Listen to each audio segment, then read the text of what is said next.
Habari gani mwana Kewe TV, kama ni mara yako ya kwanza tafadhali subscribe na turn on notification. Karibu katika ulimwengu wa siasa. Jina langu ni Diwa Kewe TV.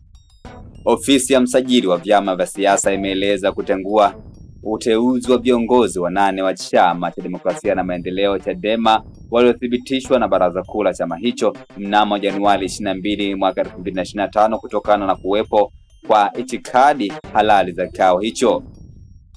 Kwa mujibu wa taarifa ya tovuti ya Mwananchi ya siku ya Jumanne, hatua hiyo imechukuliwa kutokana na malalamiko yaliyowasilishwa na Lemblus Mchome, mwenyekiti wa Chadema wilaya ya Mwanga mkoani Kilimanjaro, akipinga uhalali wa kikao hicho kwa madai kuwa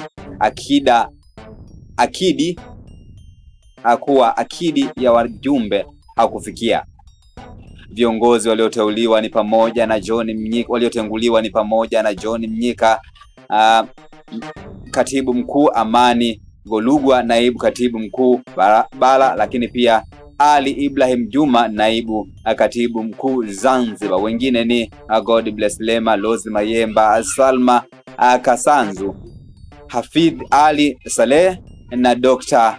Lugemeleza Msila, mwanasheria mkuu wa Chadema, ambao ni wajumbe wa kamati kuu. Msajili ametoa maelekezo kwa Chadema kuitisha baraza kuu jipya lenye ikidi stahiki ili kufanikisha uteuzi upya wa viongozi hao kwa mujibu wa katiba ya chama, sheria ya vyama vya siasa na kanuni zinazohusika. Katika mafunzo ya viongozi wa Bavicha na Bawacha kanda ya kusini mnamo Machi 2025 Machi 25 mwaka 2025, katibu mkuu wa Chadema John Mnyika alieleza kuwa akidi ya kikao hicho ilikuwa sahihi na kuwa kulihusiana na uteuzi wa kawaida, si mabadiliko ya katiba wala uchaguzi. Mnyika alikuwa kikao hicho kilikuwa na zaidi ya 50% ya wajumbe, akisisitiza kuwa hiyo ilikuwa itikadi ya kutosha kwa mujibu wa taratibu za ndani. Hata hivyo, ofisi ya msajili baada ya kupitia malalamiko ya Mchome na majibu ya Chadema imefikia kwamba akidi haikufikiwa na hivyo uamuzi wa kikao hicho ni si halali.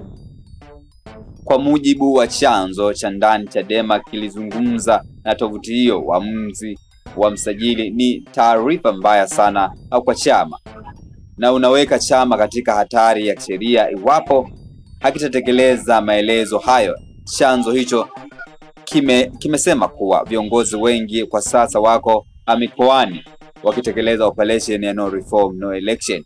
Aidha, mkurugenzi wa mawasiliano wa Chadema Brenda Lupia ameeleza kusikitishwa na taarifa hizo, akisema bado anazifuatilia na chama kitatoa taarifa rasmi pindi zitakapothibitishwa.